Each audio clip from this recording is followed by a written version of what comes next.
Sinubukan kong puntahan yung simbahan. Parang lalayo na ako. Abutin ako ng 1 oras. Pasaan na ba yun? Bumabahan na ako dito sa dagat. Sasakay na lang ulit pabalik ng bahay. Sarap dito. Ito pa mo umaga dito. Visit na racket. Alam ko makauwi na. Kasi baka mag-emergency alert dito pa ako ba. May nakita akong mapa ng Japan. Ayun o. Mapa ng Japan. Ayun o. Mapa ng Japan yan o. Bakit kaya nandyan ang Japan? Kitang-kita dito ang racket pa nagliparan.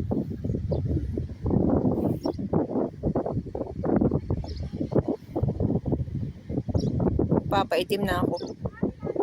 Ibabalik yung itsura kong napaitim.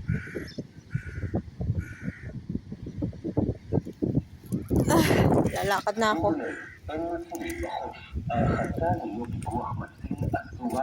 Malay kung ano sinasabi niya.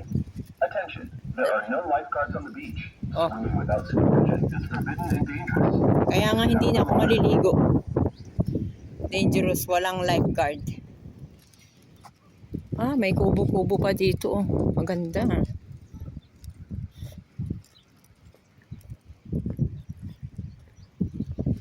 Sige, punta kayo dito, dalhin nyo dito mga jowa-jowa nyo. Bawal ng pakain ng mga hayop dito. Bawal ng mga hayop.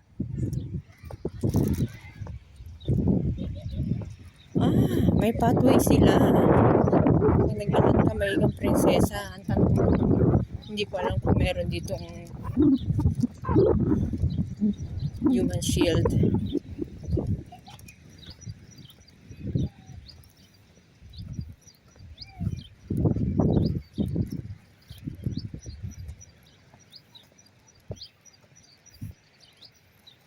Gusto nyo dalhin yung mga jowa nyo dito, pwede. Ganun na lamang ang pag-ibig ng Diyos sa sanlibutan. Kaya binigay niya ang bugtong niyang anak upang lahat ng palataya sa kanya ay maligtas at magkaroon ng buhay na walang hanggan. Napakaganda ng lagaslas ng dagat! Oh, beautiful! Sayang, hindi ko nadala yung camera stand ko. Lalagyan pa nila ito ng patwalk. Hindi pa nagagawa. Kasi nagra-rocket alert. Wow! Sana wala dito aso. Ganda! Pag nag-rocket alert dito lang ako tatago sa buhanginan.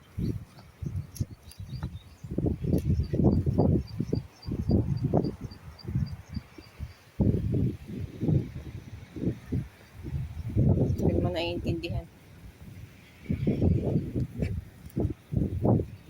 Ayan guys, kung pupunta kayo sa Asdod, ginagawa nila ito ng patwalk. Nagsisimula pa lang ayusin, may mga kubo-kubo. Tama na ang gera, pwede ba?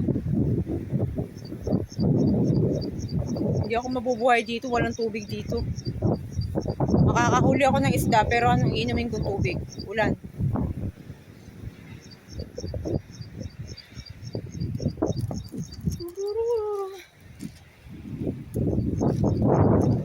Purihin ang Panginoon, mawit ng kagalakan, at tugtugin ang gitara, at ang kayayang lira. Iba ninyo ang trompeta. Tinatapunan lang ng kalat. Napakaganda ng nature dito sa Israel. Iba ng trompeta. Ayan o.